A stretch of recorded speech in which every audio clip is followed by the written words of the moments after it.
명령도 할 수 없는 일인데 감히 제가 어떻게 그런 말을 한다는 것입니까? 이치에 닿지 않는 말을 가지고 사람을 이렇게 몰아가서는 안 됩니다.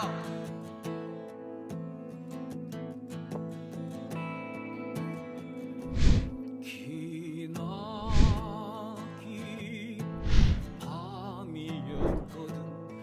압제의 밤이었거든. 사랑이 한 몸 썩어져 이 붉은 사나에 사랑 해방의 횃불 아래 걸고 숨이 사나에.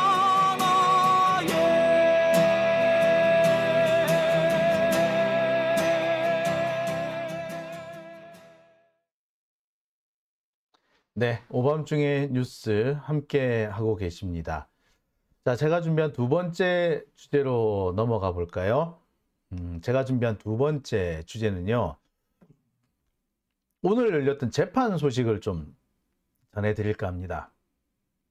오늘 이 정진상 실장의 이 증거인멸 교사 혐의에 대한 재판이 열렸습니다. 재판의 핵심은 유동규의 증언이었어요. 유동규가 증인으로 나왔다라고 하면 거의 뭐 반복적으로 나오는 얘기가 있죠. 오락가락입니다. 오늘도 유동규는 오락가락했습니다.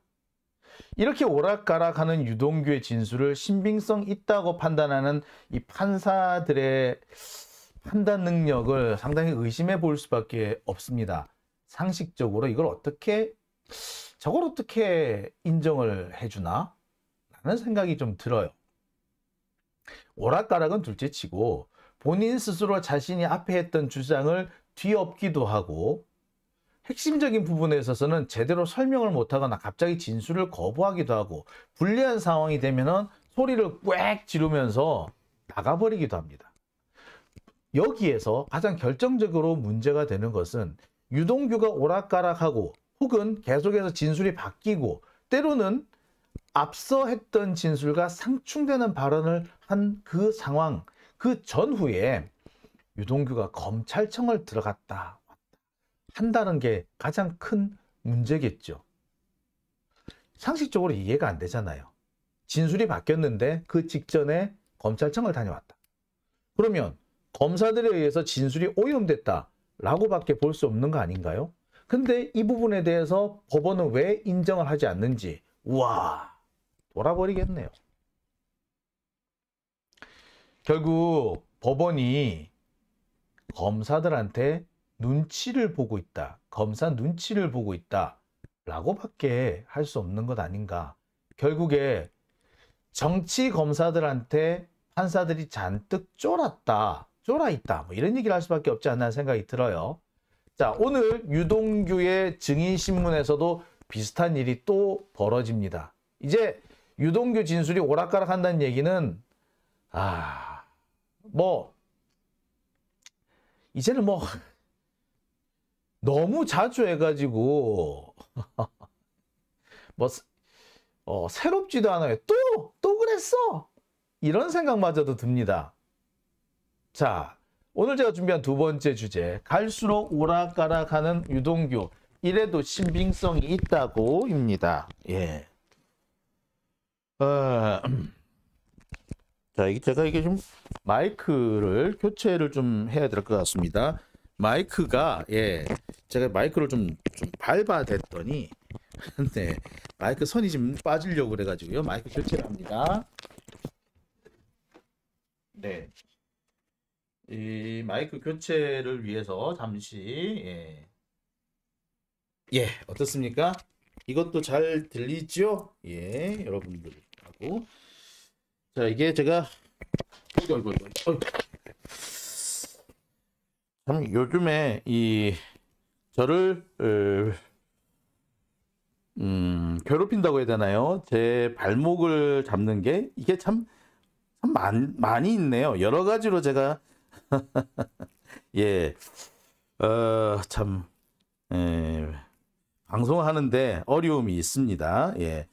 이 마이크가 또 애를 매기네요. 물론 이 마이크 문제는 제가 오며 가며 자꾸 이렇게 이동을 하면서 밟아서 그렇긴 합니다만 네.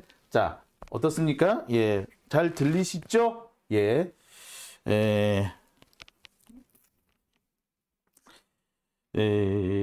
자, 그러면 자, 유동규 얘기를 좀 해보겠습니다. 자, 유동규의 진술.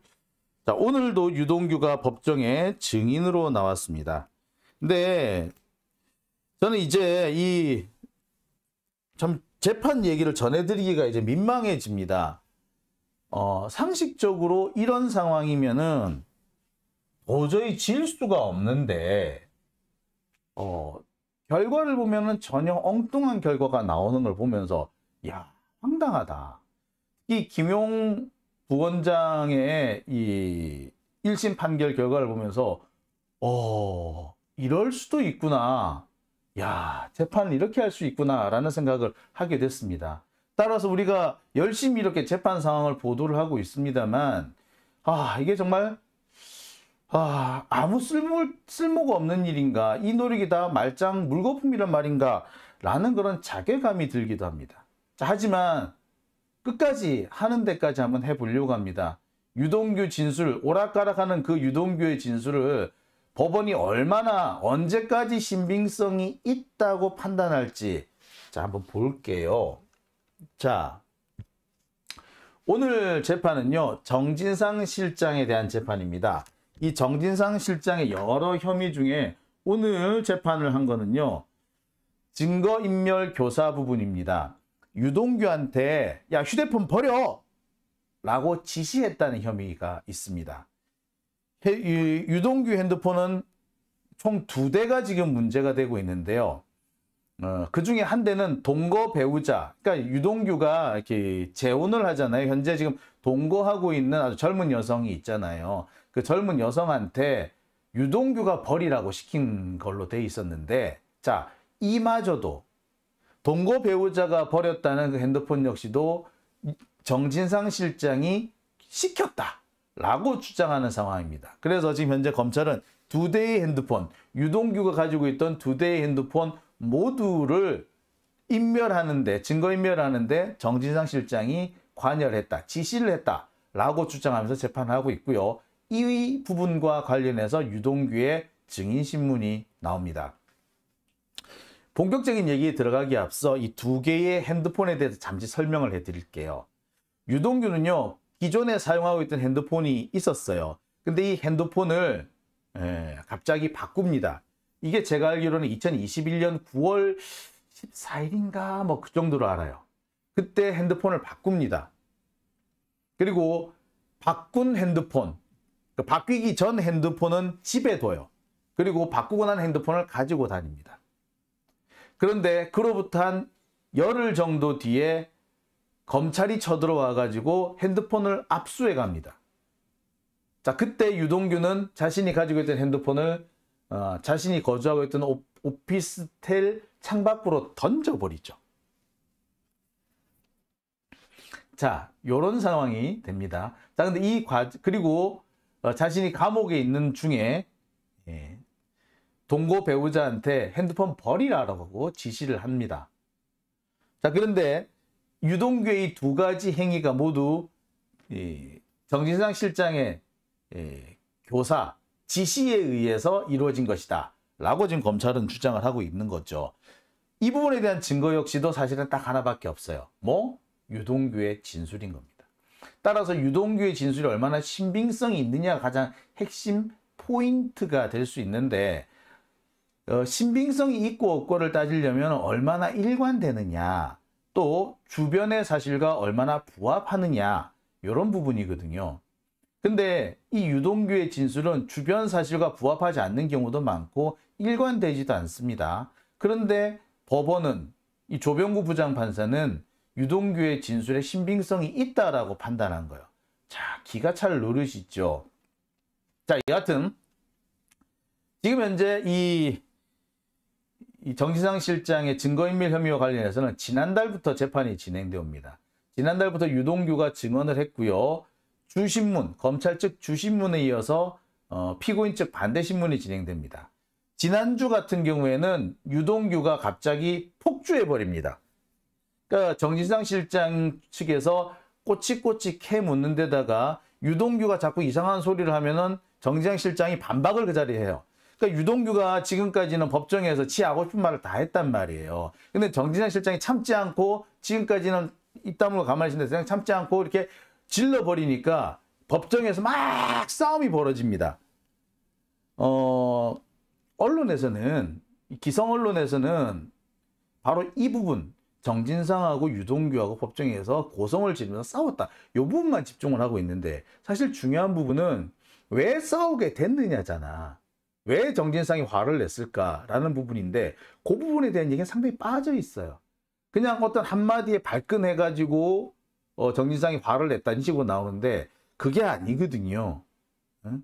유동규가 계속해서 정진상 실장한테 뭔가 뒤집어 씌워요. 정진상 실장이 듣고 있다가 열이 버럭 나면서 왜 그런 것까지 나한테 뒤집어 씌우려고 그래? 라고 하는 부분이거든요. 자, 이 부분이 싹 빠집니다. 자, 여하튼 지난달부터 이어져 온 유동규 증인신문과 반대신문이 오늘도 이어진 겁니다. 언론에서는 지금까지 계속해서 유동규의 주장만 일방적으로 전달하고 있어요. 유동규의 주장이 이 공소 사실과 어느 정도 일치하며 부합되는가라는 부분은 빼놓고 그저 그냥 자신들의 그냥 귀에 팍 꽂히는 그런 얘기들만 쏙쏙 뽑아내가지고 보도하기 바쁩니다.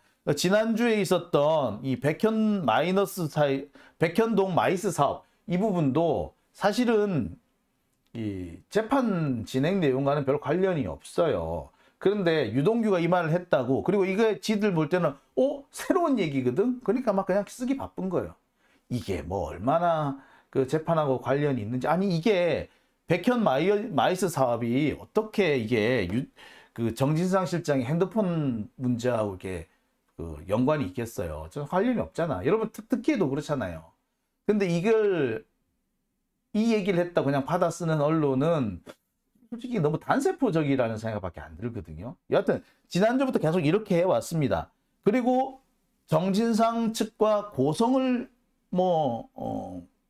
교환했다. 이런 얘기만 계속 쓰고 있어요. 이게 지난주 얘기거든요. 근데 이번 주에도 똑같은 얘기 나옵니다. 또 유동규하고 정진상이 싸웠다.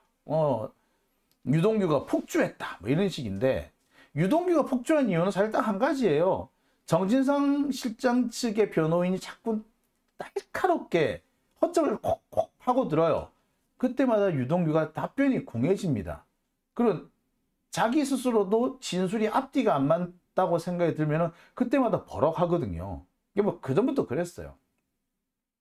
사실 이번 같은 경우에는 뭐에서 지금 유동규가 계속 물리고 있냐면 핸드폰을 왜 버렸느냐, 범행의 동기가 있느냐라는 부분이에요. 자, 핸드폰을 버리려면은 증거인멸을 위해서 핸드폰을 버렸다. 그러면 그 핸드폰 안에 중요한 증거가 있다는 얘기죠. 그죠? 근데 앞서서도 말씀을 드렸잖아요. 핸드폰 바꿨다고. 바꾼 지 열흘밖에 안 됐다고. 근데 그 핸드폰을 굳이 버려야 될 이유? 기존의 옛날 핸드폰을 버리면 모르겠는데 새로 바꾼 새 핸드폰을 왜 또 버려? 열흘치밖에 없어. 근데 그걸 왜 버리죠? 네, 사실 이 부분에 대해서 유동규는 제대로 된 설명을 못하고 있어요. 그리고 이 부분을 파고들면 버럭하는 거지. 유동규는 뭐라 얘기하느냐. 정진상이 김만배의 연락처가 어떻게 되느냐라고 물어보더라. 그래서 정진상이 김만배 연락처를 물어봤다는 이게 들킬까봐 그래서 내가 핸드폰 버렸다. 그러면서 뭐라고 얘기하냐면은 그런데 이 부분에 대해서 정진상 실장 측 변호인이 야 말이 돼? 라고 파고드니까 유동규가 버럭 화를 내는 거예요. 그러면서 네가 나한테 버리라고 했잖아. 기억 안 나? 소리를 지른 겁니다. 자, 그런데 이 부분이 사실 말이 안 되는 게 정진상이 김만배의 연락처를 물어봤는데 이것이 들킬까봐 핸드폰을 버렸다.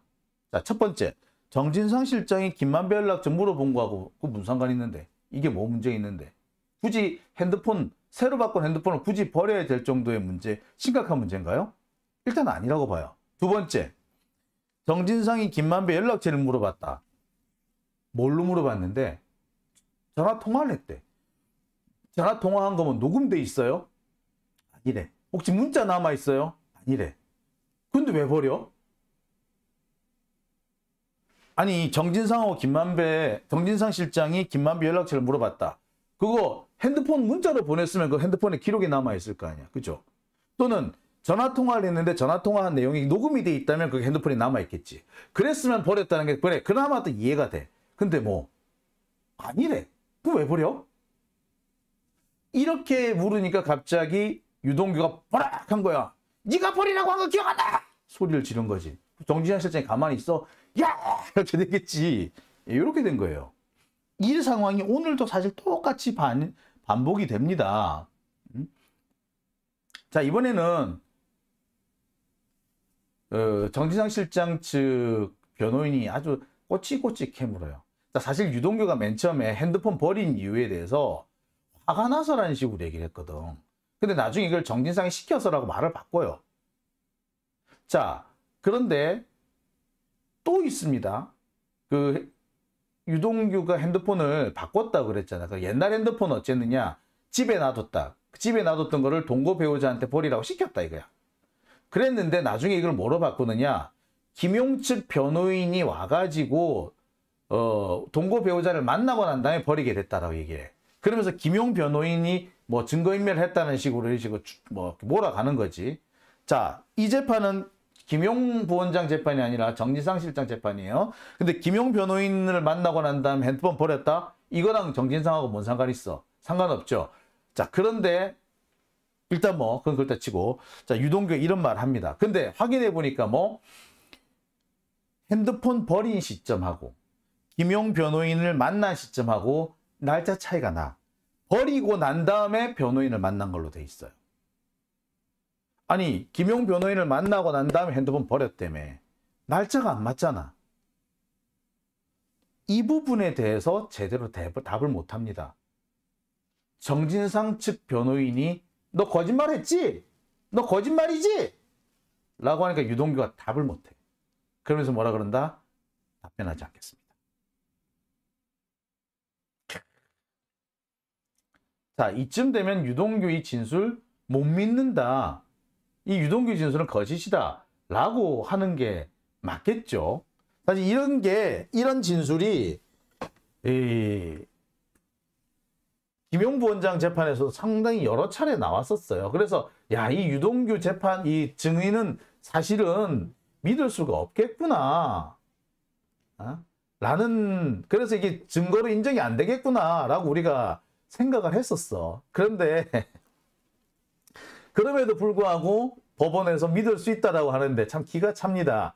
그래서 지금 이 유동규가 이렇게 앞뒤가 안 맞는 말을 하고 자기 스스로 자기가 한 말을 뒤집고 나중에 추궁하면 답 못하고 하는 이런 장면, 당연히 이렇게 되면 유동규 진술은 신뢰할 수 없다라고 나와야 되는데 이번에도 우리를 배신하는 판결이 나오지 않을까 걱정을 안 할 수가 없는 거죠. 좀 난감합니다. 그리고 가장 문제가 되는 것은 유동규의 검찰청 출입 기록입니다. 지금 유동규가 정진상 실장이든 뭐 김용 부원장이든 불리한 진술을 할 때마다 유동규가 검찰청을 왔다 갔다 한 기록이 있는 거예요. 지금 뭐 10건인지 20건인지 계속 얘기가 늘어나고 있잖아요. 이 부분에 대해서 김용 부원장 재판을 맡았던 조경구 부장판사는 검찰청 드나들었다고 해서 진술의 신빙성을 부정할 수 없다라고 판단을 내립니다. 그래서 유동규 진술을 다 증거로 인정을 해요. 하지만 이게 심각한 문제가 있습니다. 이미 대법원 판례에서 뭐가 있냐면 김학의 사건에서 있었던 일이에요. 김학의의 유죄를 입증할 수 있는 주요 증인이 있었는데 이 증인이 법정에 나오기 전에 검찰청을 들렀다가 왔다라는 게 확인이 됩니다. 그래서 법원에서 어떻게 했다? 그 사람의 증언 자체를 인정할 수 없다. 신빙성을 인정할 수 없다라고 해서 김학의 사건에서 증거를 배제를 해버려요. 그러면서 김학의가 무죄가 나와버립니다.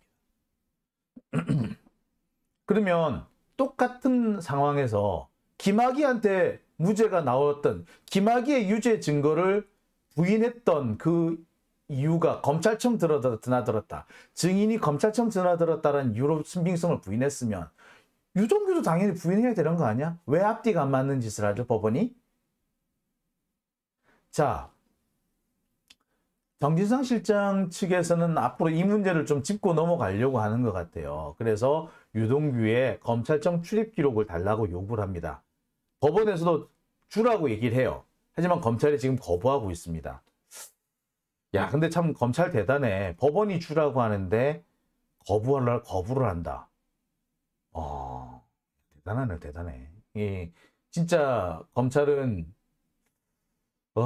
지들 멋대로인 거죠. 지들만 옳다. 법원의 판단도 지들한테 유리한 것만 따른다. 뭐 그런 상황이 아닌가. 라는 생각이 드네요. 자, 황당무계하죠. 자, 이 김용 부원장 재판이 그렇게 끝나면서 사실 이 재판을 어떻게 끌고 갈 수 있을지, 앞으로 재판의 결론이 어떻게 될지 상당히 답답합니다.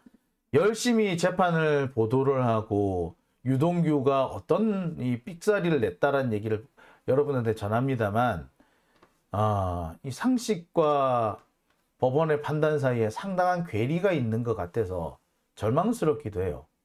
결국에 이 상황을 바로잡으려면 싹 다 갈아엎는 수밖에 없나? 누구 말 맞다나 혁명만이 답인가? 그런 안타까운 생각이 드네요. 네, 오밤중인 뉴스 제가 준비한 두 번째 주제 여기까지입니다.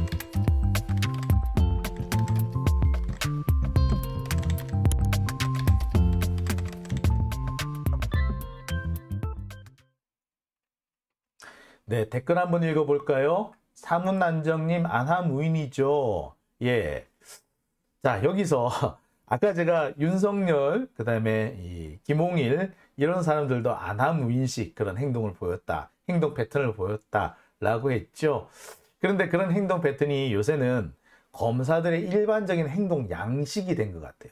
검사들이라면 누구나 그렇게 막가파식으로 행동한다. 그게 검사들의 기본 행동 양식이다. 뭐 이런 결론이 나지 않을까? 라는 생각도 해보게 됩니다.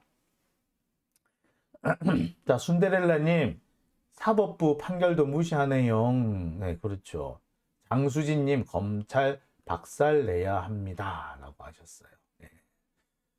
자, 스파리아님 오셨고요. 김명주님, 지혜님 오셨네요. 자, 이 슈퍼챗 보내주신 분들 계시네요. 최연실님, 그 다음에 도이치 모녀스님 후원해주셨습니다. 도이치 모녀스님, 요즘 제 목소리가 자장가 소리로 들리신다네요.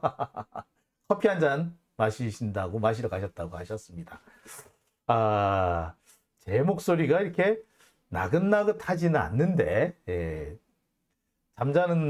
잠이 든다고 하니까, 예, 당황스럽기도 하네요. 뭐 어떻든 도움이 된다니까 다행스럽네요. 예. 모리맘님, 모리MM님, 장용진 화이팅이라고 하시면서 카이다 해체라고 말씀해 주셨어요. 카이다가 이제 국방연구원이잖아요. 이 국방연구원 같은 경우에 이번에 KF-21 한국형 스텔스 전투기 KF-21의 초도 생산 물량을 절반으로 반토막을 내버렸습니다. 그래서 원래 40대를 만들기로 했는데 20대로 반쪽을 내버렸어요. 근데 이게 비행기 같은 거는 참 좀 그래가지고 물량이 줄잖아요. 그러면은 만약에 물량이 반으로 준다. 그러면 값도 반으로 주느냐? 아니에요. 오히려 개별 단가는 올라갑니다. 그래서 원래 40대를 8조 원에 구매할 수 있었는데 20대를 6조 원에 구매해야 되는 그런 황당무계한 상황이 지금 벌어지고 있다고 하죠. 참, 제가 이 얘기는요, 제가 또 한번 따로 날 잡아서 말씀을 드릴까 합니다. 자, 란님께서는 이낙연 사법 리스크 검찰 수사하라 라고 하셨고요. 김종숙님께서는 결론 다 내려놓고 재판으로 시간 끄는 거 아닌지 걱정된다고 하셨네요. EQR님, 날씨도 추운데 어르신이라 걱정이 많이 됩니다. 예, 그러면 김용 부원장 걱정하시는 것 같아요. 참 걱정스럽네요. 아, EQR님, 지금 서울의 소리 백은종 대표께서 내일부터 한남동 관자 앞에 24시간 천막을 치고 계실 예정이라고. 예. 아, 이게 백은종 대표를 걱정하는 말씀이셨군요. 예. 아, 그러게요. 예, 좀 날씨가 좀 한참 추워지는데 백원종 대표님 좀 고생이 많으실 것 같아서 참 안타깝습니다. 자, 오밤중의 뉴스 함께하고 계신 지금 시각 12시 39분을 지나고 있습니다. 다음 순서 넘어갈게요.